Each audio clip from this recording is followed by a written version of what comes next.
الحمد لله وحده والصلاة والسلام على من لا نبي بعده وعلى آله وصحبه الذين أوفوا عهده. أعوذ بالله من الشيطان الرجيم. بسم الله الرحمن الرحيم. يا أيها النبي لم تحرم ما أحل الله لك تبتغي مرضات أزواجك والله غفور رحيم.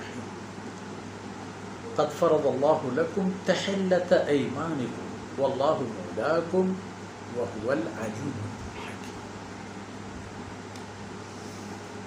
سبحانك لا علم لنا إلا ما علمتنا إنك أنت العليم الحكيم. رب اشرح لي صدري ويسر لي أمري واحلل عقدة من لساني يفقهوا قولي واجعل لي وزيرا من أهلي رب زدني علما وارزقني فهما.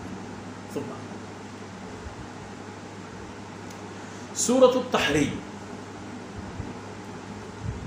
مدنی سورتوں میں سے ہے. یہاں بھی اعمال اور کردار پر بات ہوتی ہے، اخلاقیات پر بات ہوتی ہے، اصول و ضوابط پر بات ہوتی ہے،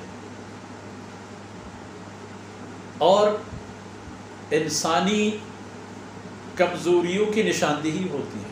اور یہ کہ انسانی کمزوریاں کوئی بڑی بات نہیں ہے، اور یہ نشاندہیاں اس لیے ہے تاکہ انسان کو پتہ چلے جب آپ کمزور ہیں تو سنبھل کے جائیں نا. آپ کو پتہ ہے رستے میں خطرات بہت ہیں، پھسلنے کے خطرات بہت ہیں، گر پڑنے کے خطرات بہت ہیں. سنبھل کے جائیں، روشنی کا انتظام کریں، محتاط رہیں، اور اسی طرح کوشش کریں کہ فوری طور پر خدا نخواستہ اگر پھسل گئے تو اپنے آپ کو سنبھالیں. اس لیے کہ بس پھسل گئے تو رہنے دیجئے، پھسلتے چلے جائیے، لڑکڑاتے ہوئے آخری کونے پر جا کے گر جائیے اور ٹکڑے یہ بات سنبھالیں. رخ جناب رسول اللہ صلی اللہ علیہ وسلم کی طرف ہے، مگر یہ قوانین امت کے لیے ہیں، انسانیت کے لیے ہیں. واقعہ کی پس منظر شاید دوسرے درس میں آ جائے. یہاں مختصر بات کریں گے. آپ صلی اللہ علیہ وسلم فرمایا گیا لِمَ تُحَرِّمُ مَا أَحَلَّ اللَّهُ لَكَ.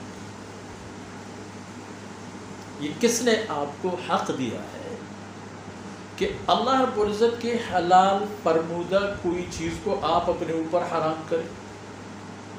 کیوں؟ کس کی اجازت سے آپ یہ کر رہے ہیں؟ یعنی اندازہ لگائیں رسول صلی اللہ علیہ وسلم اتنی حد تک بھی با اختیار نہیں ہے.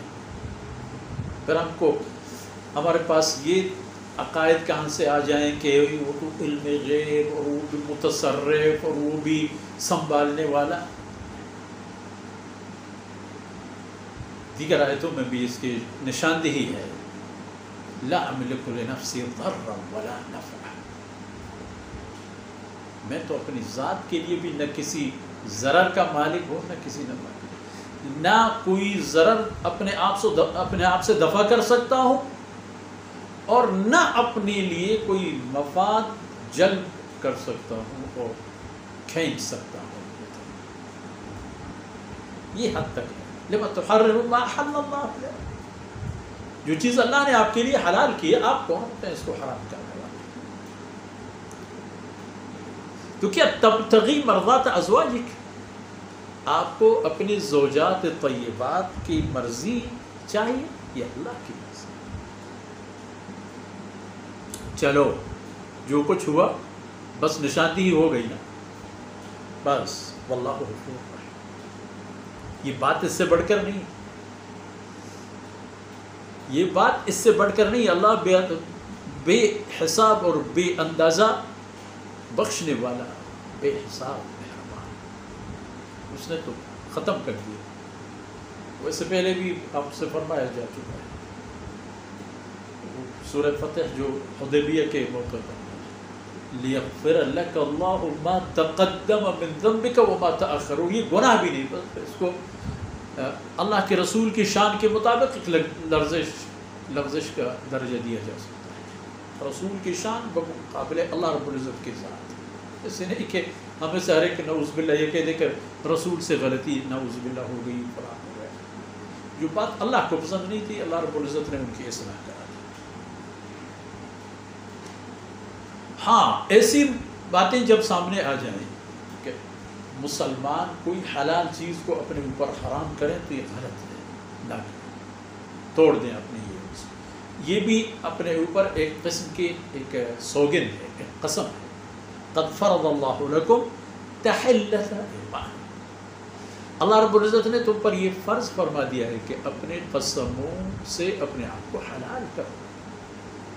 قسم کھائی کہ میں فرض کیجئے کوئی حلال چیز نہیں کہوں گا، کوئی جائز کام نہیں کروں گا، ماں باپ سے بات نہیں کروں گا، اولاد سے بات نہیں کروں گا، بھائیوں سے بات، یہ سب غلط ہے، غلط در غلط. قد فرض اللہ تحلۃ. اس مواقع پر حکم یہ ہے کہ توڑ دو اپنے یہ قسم اور کفارہ ادا کرو. اور کفارے کی باتیں تو ہوتی رہتی ہیں اور ہو چکی ہیں. قد فرض اللہ لکم تحلۃ واللہ مولاکم. اللہ کی ذات ہی آپ لوگوں کا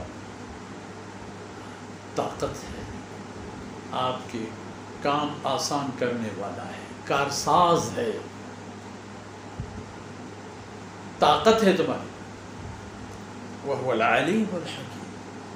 اور وہ ذات ذرہ ذرہ جانتا ہے اور اس کا ہر عمل ہر فیصلہ حکمت کے بنیاد ہے.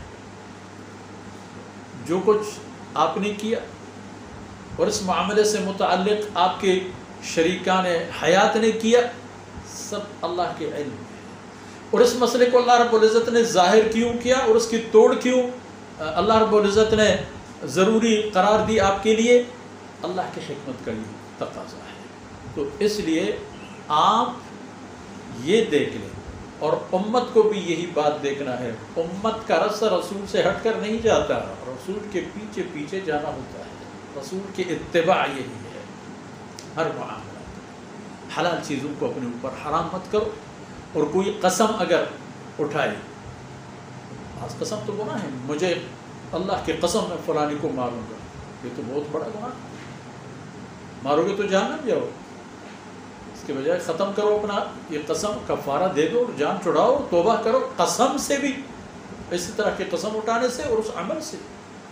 یہ پوری دنیا اللہ کی گرفت میں ہے اور اس کی مرضی کے مطابق چلتا ہے. اگر یہ انسانوں کے مطابق چلتا تو ایک بھی انسان زندہ نہ رہتا، ہر ایک دوسرے کو مارتا. لیکن یہ اللہ کے قبضے میں ہے. ہر ایک کی اختیارات اور صلاحیتیں اللہ نے محدود کر دی ہیں اور ہر ایک اللہ کی حفاظت میں جی رہا ہے. بہرحال آج اتنا ہی کافی ہے.